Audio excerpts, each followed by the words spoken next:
a choice to make. Optimism or despair? This is a question that has been at the heart of human experience for centuries. In times of crisis, we often find ourselves standing at a crossroads, faced with the decision to either succumb to despair or to embrace optimism. This choice is not just a fleeting moment, but a profound decision that shapes our actions and our future. Noam Chomsky, the brilliant mind behind Optimism over Despair, doesn't sugarcoat things. He presents a stark reality, one that is filled with challenges and obstacles. Yet, he also offers a glimmer of hope, a belief that we can overcome these difficulties if we choose to act. The world is a mess. We face huge problems. Climate change is real. The evidence is all around us, from the increasing frequency of natural disasters to the visible impact of industrial pollution on our environment. These issues are daunting, and it's easy to feel overwhelmed. Nuclear war is a threat. The specter of nuclear conflict looms over us, a reminder of the destructive power that humanity holds. This threat is not just a relic of the past, but a present danger that requires our attention and action. So is it all hopeless? Chomsky says no. He argues that despite the overwhelming challenges, there is still a path forward. This path is not easy, but it is possible. It requires us to come together, to brainstorm, to innovate, and to believe in our collective power to make a difference. He believes in our ability to change course, but it takes work, it takes optimism, it takes a commitment to action, to planting the seeds of change, and to standing up for what we believe in. This is not a passive hope, but an active, engaged optimism. That means believing in a better future and fighting for it. It means coming together as a community, supporting one another, and working towards a common goal. It means creating spaces where future generations can thrive, where children can play in clean parks, and where diversity is celebrated. Chomsky's book isn't about ignoring the bad stuff. It's about acknowledging the harsh realities we face and using that knowledge as a catalyst for change. It's about understanding the depth of our problems and still choosing to move forward with hope. It's about facing it head on. It's about having difficult conversations, engaging in community discussions, and taking a stand on critical issues like climate change. It's about being proactive rather than reactive, but with a sense of hope. Hope that our actions can lead to positive change. Hope that we can build a better world for ourselves and future generations. Hope that despite the darkness, there is light on the horizon. He argues that we have a choice that is both individual and collective. Each of us has the power to decide how we respond to the challenges we face, and together, our choices can shape the future. We can give in to despair. We can let the weight of the world's problems crush our spirit. We can choose to walk alone, feeling isolated and defeated. Or we can choose optimism. We can lift our heads, look towards the future with hope, and join hands with others. We can find strength in community and solidarity. We can choose to act, to volunteer, to clean up our environment, to engage in projects that make a difference. Our actions, no matter how small, contribute to a larger movement of positive change. This isn't about blind faith. It's about informed optimism. It's about understanding the challenges and still believing in our ability to overcome them. It's about thoughtful reflection and serious discussion. It's about recognizing our power, the power of collective action, the power of community, and the power of hope. It's about standing confidently in the face of adversity and believing in our ability to make a difference. Humans have made progress before. We've faced seemingly insurmountable challenges and emerged victorious. The civil rights movement is a testament to the power of collective action and the enduring spirit of hope. We can do it again. With advancements in technology and medicine, we've shown that progress is possible. We can continue to innovate and find solutions to the problems we face. Think about the end of slavery, a monumental achievement that required immense effort and unwavering hope. It shows that even the most entrenched systems can be dismantled. Think about the fight for women's rights. These were hard-won victories. They required perseverance, courage, and a steadfast belief in justice. They remind us that progress is possible even in the face of great adversity. They show what's possible when people come together. When we unite for a common cause, we can achieve remarkable things. These victories are a testament to the power of collective action and the strength of the human spirit. So, which will it be? Despair or optimism? The choice is ours. We have the power to shape our future. By choosing optimism, we choose to believe in our ability to create a better world. The path is not easy, but it is one worth taking. The decision is in our hands. The two sides of humanity. Are we good or bad? This question has puzzled philosophers, scientists, and thinkers for centuries. It's a question that delves deep into the essence of what it means to be human. Let's be honest, humans can be jerks. We see it in our daily lives, in the way people treat each other with disrespect and hostility. We're capable of terrible things, from small acts of unkindness to large-scale atrocities. Our capacity for harm is undeniable. War, violence, greed, our history is full of it.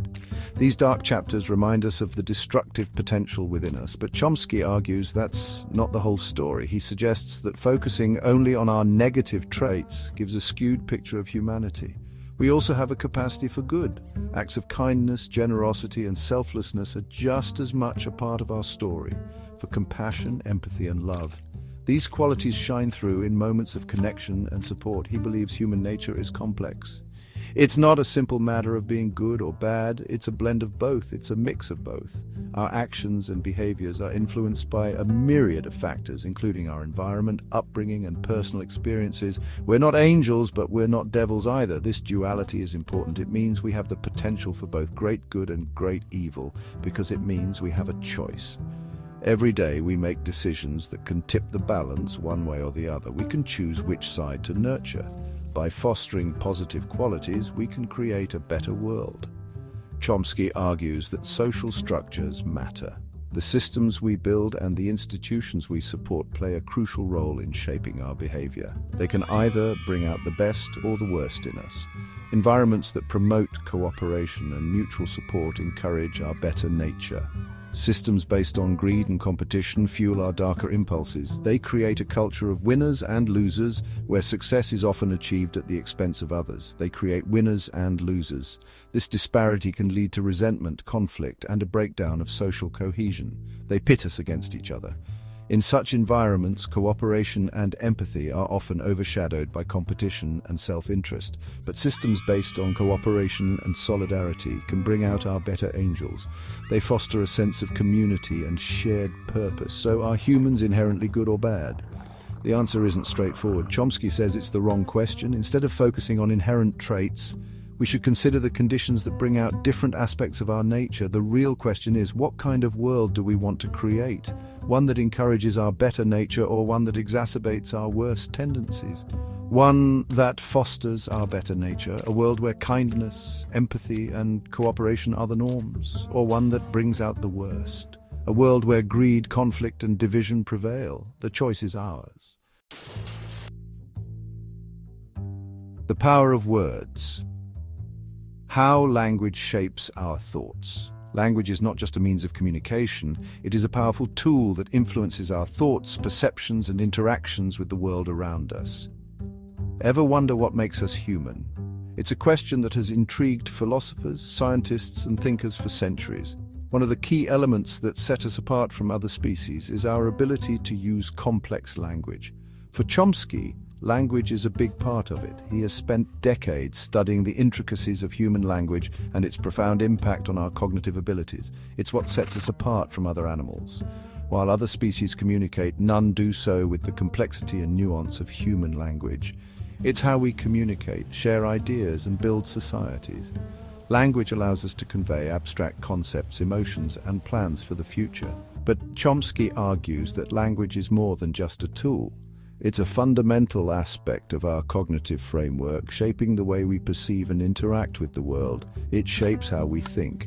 The structure and vocabulary of our language can influence our thought processes and worldview. He calls this the biolinguistic approach. This theory suggests that the ability to acquire language is hardwired into our brains, a product of our biological evolution. It means our brains are hardwired for language. From birth, humans are equipped with the neural mechanisms necessary for language acquisition. We're born with the capacity to learn it. This innate ability allows us to pick up languages naturally as we grow and interact with our environment. And this capacity influences our understanding of the world.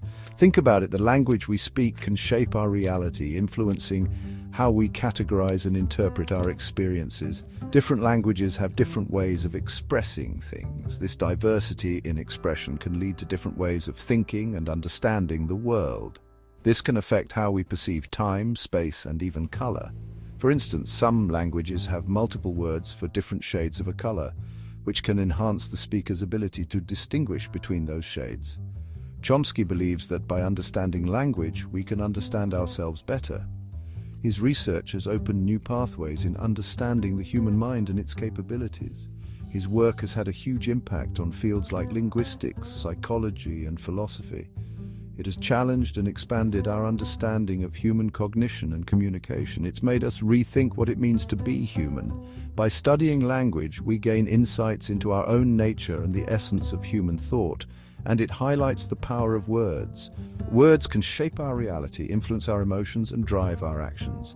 They can be used to inform, inspire, and unite. Through language, we can build bridges, foster understanding, and create a sense of community, but also to deceive, manipulate, and divide. The same power that can unite us can also be used to create conflict and misunderstanding. Freedom first, Chomsky's vision of a just society. Chomsky doesn't like labels, but if you had to put one on him, libertarian socialist comes close.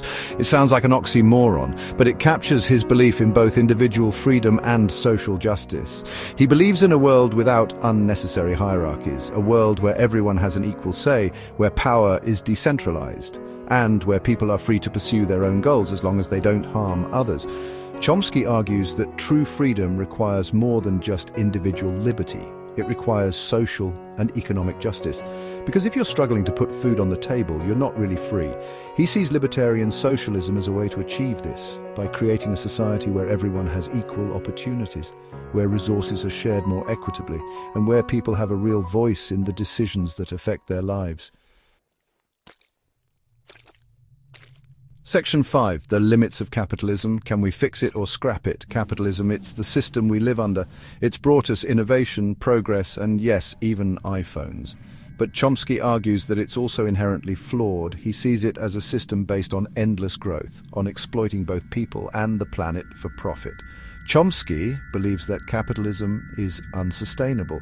It's driving climate change, it's widening the gap between rich and poor, and it's eroding our democracy.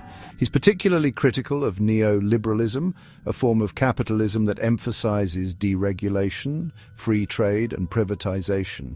He argues that neoliberalism has led to greater inequality, weaker social safety nets, and a decline in public services. So what's the alternative?